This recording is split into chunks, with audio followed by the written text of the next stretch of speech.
Hiperfederalismo, hiperfederalismo. Kung pwede, di pwede! Oh, pwede! Sure pwede! Hiperfederalismo! Hoy, baka ma-issue na naman ako dyan, ah. Sige na po, ano kayo dyan?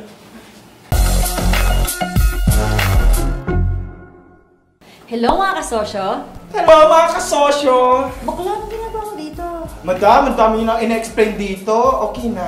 Tara na, mag-federal parliamentary na tayo as in now na! Bakla, hindi ganun kabilis o agaran ng proseso nun, ha? Tataa ba? Ano ba mga kailangan natin gawin para lumipat dyan? Well, sa episode na ito, ipapakita natin ang paraan sa paglipat sa bagong sistema, or commonly known as transitory provisions. Taray mo dyan ah. May dalawang paraan tayong titignan, based sa centrist proposal at from PDP Laban proposal. Ay, paano yung sa Concon draft? Huwag na tayong magkaksaya ng panahon na talakayin yan, dahil ang gusto nila ay federal presidential. Hindi nga yan aprobado ng Senado eh. Doon tayo sa mga draft na tutupad sa pangako ni Pangulo, ang federal parliamentary. Go push! Ngayon, sa centrist proposal, ang magiging transition ay ganito. Magpapatawag tayo ng national parliamentary election. Tapos, ang mananalong parliament ang pipili ng prime minister at presidente. Once nakaset up ng parliament, magpapatawag na ng plebisito. Ay, 25. Meron ako dito, madam. Anong 25? Plebisito? Ito ay isang paraan ng pagboto kung saan tatanungin ng mga tao sa bawat bayan kung saang region nila gustong mapabilang. Para ito sa pagbuo ng mga federal states or federal regions. Ngayon, dito naman sa PDP Laban proposal, magpapatawag muna tayo ng plebisito para ayusin ang division ng bawat bayan sa kani-kanilang federal states or federal regions. Kapag nakaayos na ang bawat region, ay saka pa lang magpapatawag ng parliamentary election. Then after that, ang presidential election. So in short, sa centrist proposal, uunahin na establish ang parliamentary system. Tsaka isusunod ang federalism. At sa PDP Laban proposal, mauunang ayusin ang federalism bago itayo ang parliamentary system.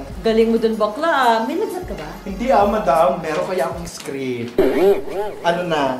Sa dalawang proposal na yan, paano kala nila natapusin ni President Duterte ang termino niya sa 2022? No need for any term extensions. Oo nga, mga bobo! Sino kaaway mo? Eh sabi kasi ni Nery Colmenares na ang habol lang ng ating Pangulo ay yung term extension. Ay, sana naman may natutunan kayo, ha? Like, comment, comment, share, share, and follow us for more informative videos.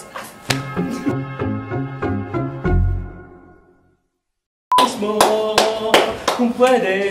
Di pwede. Ito natin ang paraan, huwag kang umubo. Nery Colmenares na ang habol lang ng ating Pangulo ay yung term extension. Sa constitutional reform. Sabi niya.